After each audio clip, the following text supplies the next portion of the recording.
Assalamualaikum warahmatullahi wabarakatuh. Selamat pagi anak-anak. Sehat semuanya. Salam sejahtera bagi kita semua. Perkenalkan, nama saya Nizamuddin, SPDI, Guru Mata Pelajaran Agama Islam dan Budi Pekerti kelas 8. Baiklah, pada pertemuan kali ini izinkan saya untuk menyampaikan beberapa hal, yaitu terkait materi pada pelajaran hari ini, yaitu bab 1, yaitu meyakini kitab-kitab Allah Subhanahu wa taala. Adapun tujuan pada materi ini yaitu yang pertama, agar kita semua lebih dekat dengan Allah dengan Al-Qur'an. Yang kedua, bisa melaksanakan perintah-perintah Allah dan menjauhi larangannya. Untuk itu anak-anak, sebelum kita mulai pelajaran, mari kita berdoa bersama-sama. Mari tangannya ditengadah. A'udzubillahi minasyaitonirrajim. Bismillahirrahmanirrahim. Alhamdulillahirabbil alamin. Wassalatu wassalamu ala asrofil anbiya'i wal mursalin sayyidina wa maulana Muhammad walhamdulillahirabbil alamin. Raditu billahi robba wa bil islami dina wa bi Muhammadin nabiyya wa rasula. Rabbi shrah li sadri wa yassir li amri wahlul 'uqdatam min lisani yafqahu qawli. Rabbi zidni ilma warzuqni fahma bi rahmatika ya arhamar rahimin. Amin amin ya rabbal alamin.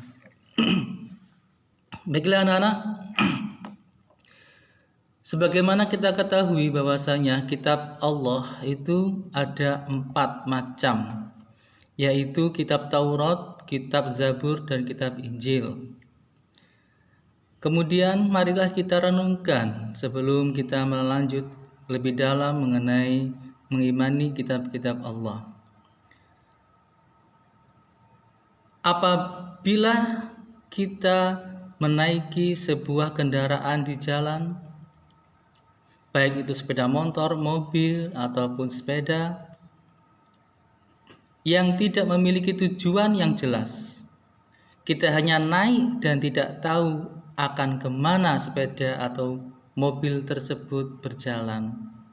Tentu kita hanya akan menghambur-hamburkan bahan bakar dan mengganggu perjalanan yang lain, bahkan kita bisa tersesat.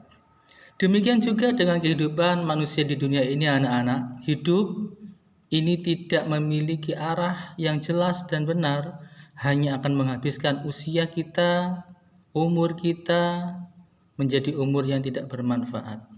Dan kemudian kita pun tersesat. Jadi anak-anak, hidup ini harus memiliki arah dan tujuan yang jelas dan benar. Lalu siapa yang mengetahui arah atau tujuan hidup yang benar itu kira-kira? Tentu yang mengetahui pasti adalah Allah Subhanahu wa taala, Tuhan yang Maha Esa.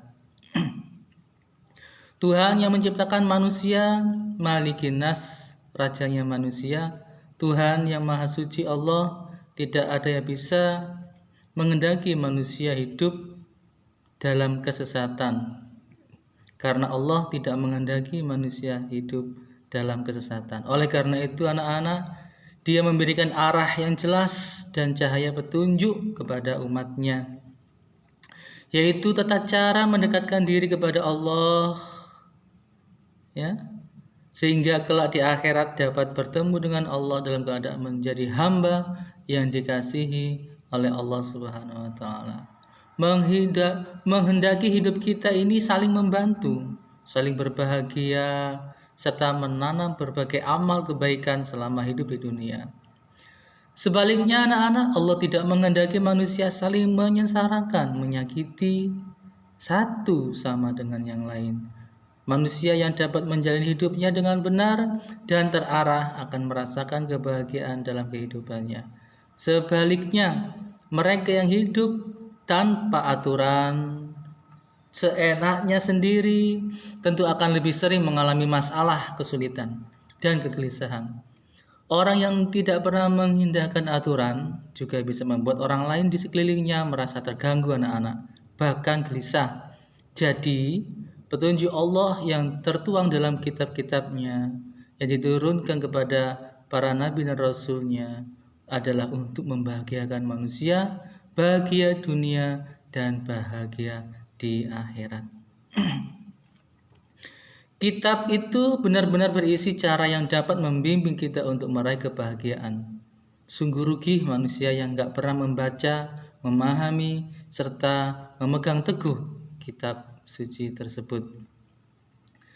Baiklah anak-anakku yang saya banggakan, yang saya sayangi, secuplik kisah materi terkait hasanah Islam, mutiara hasanah Islam.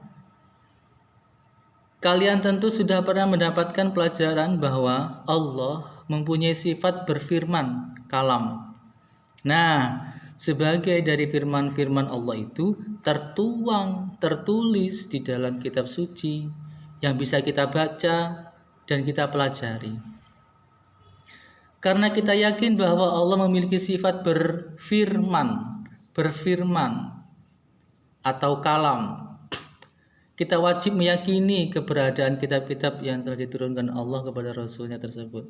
Untuk lebih memahami dan meningkatkan keyakinan kepada kitab Allah, ikutilah pembahasan berikut ini. Pengertian iman kepada kitab Allah. Iman. Apa sih iman itu?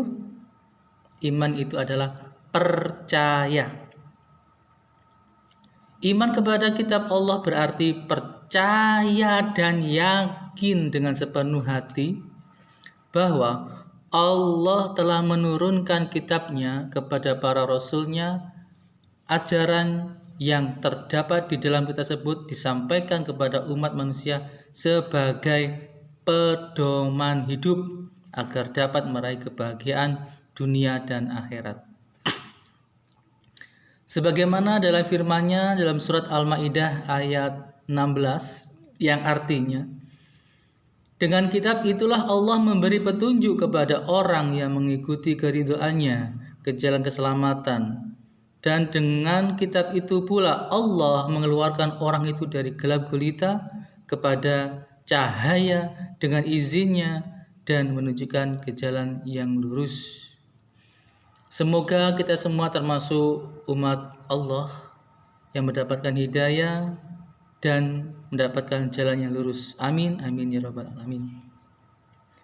Baik, berikutnya yaitu nama-nama kitab Allah dan Rasul menerimanya anak-anak. Ada 4 kitab yang diturunkan oleh Allah ke dalam dunia ini. Allah juga memberikan nama-nama untuk kitab-kitabnya tersebut secara berurutan, mulai dari yang tertua ke 4 kitab yang wajib kita yakini adalah Taurat, Zabur, Injil, dan Al-Quran. Kitab Taurat diturunkan pada abad ke-12 sebelum Masehi. Kitab Taurat diwahyukan kepada Nabi Musa pada abad ke-12. Nama Taurat berarti hukum atau syarat. Pada saat itu Nabi Musa diutus oleh Allah untuk berdakwah kepada bangsa Bani Israel. Karena itu tepat sekali kalau kita meyakini bahwa kitab Taurat diperuntukkan sebagai pedoman dan petunjuk hidup bagi kaum Bani Israel saat itu. Adapun bahasa yang dipakai adalah bahasa Ibrani anak-anak, ya. Bahasa Ibrani saya sendiri nggak tahu bagaimana. Sudahlah, kita lanjut. Kitab Zabur. Kitab Zabur diturunkan pada abad ke-10 Masehi. Kitab Zabur diturunkan kepada Nabi Daud alaihissalam untuk bangsa Bani Israel atau umat Yahudi. Kitab ini diturunkan pada abad 10 Masehi di daerah Yerusalem. Adapun bahasa yang dipakai adalah bahasa Kipti, pakai Q, Kipti. Oke, kita lanjut lagi. Kitab Injil diturunkan pada abad ke-1 Masehi. Kitab Injil diturunkan kepada Nabi Isa alaihissalam pada permulaan abad 1 Masehi. Kitab Injil diwahyukan di daerah Yerusalem. Kitab ini ditulis pada awalnya dengan menggunakan bahasa Suryani. Bahasa Suryani. Kalau kita di Indonesia banyak mengenal bahasa Indonesia, bahasa Jawa, bahasa Sunda, bahasa Melayu dan seterusnya ya. Kalau bahasa Suryani, apakah ada yang tahu? Tentu tidak ada yang tahu. Kitab ini anak-anak menjadi pedoman bagi kaum Nabi Isa, yakni kaum Nasrani. Tentu Nasrani yang dulu masih kental dengan Islamnya ya. Baik, yang terakhir yaitu kitab Al-Qur'an.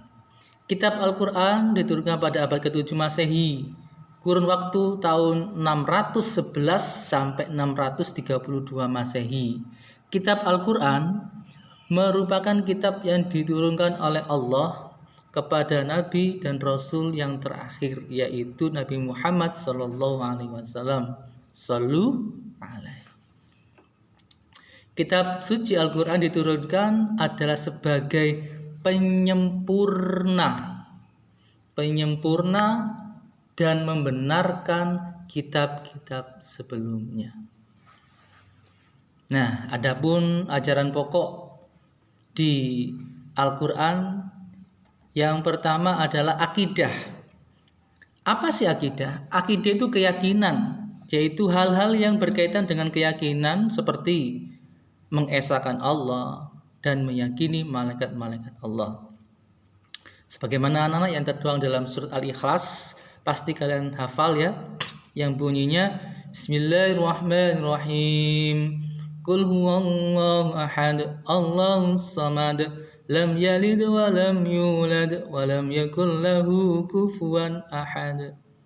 Nah, itu surat Al-Ikhlas berkaitan dengan mengesahkan Allah. Allah itu satu, wahid.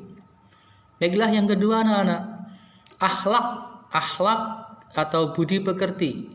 Dalam bahasa Inggrisnya behavior, budi pekerti atau akhlak, yaitu berkaitan dengan pembinaan akhlak mulia dan menghindari akhlak tercela.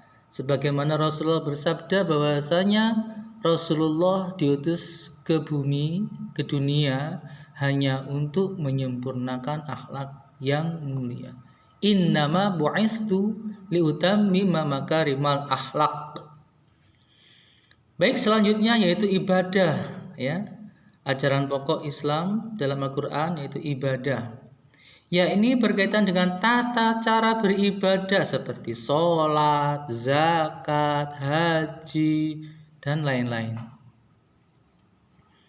Nah, yang keempat adalah muamalah, yaitu berkaitan dengan tata cara berhubungan dengan sesama manusia.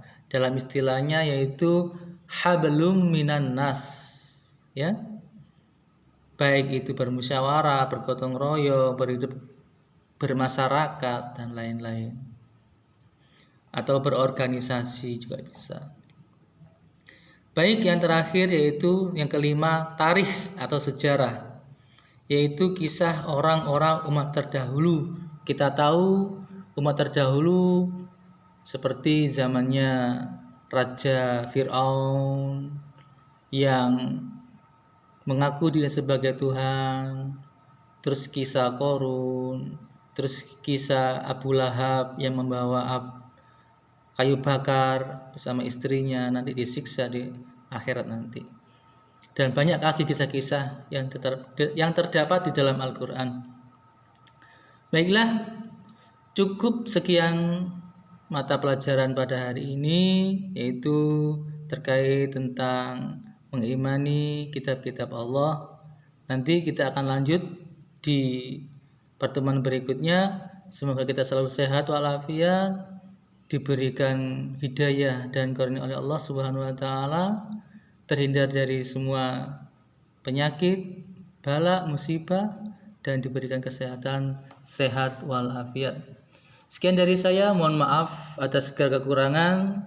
Akhirnya ihdinas siratal mustaqim. Assalamualaikum warahmatullahi wabarakatuh.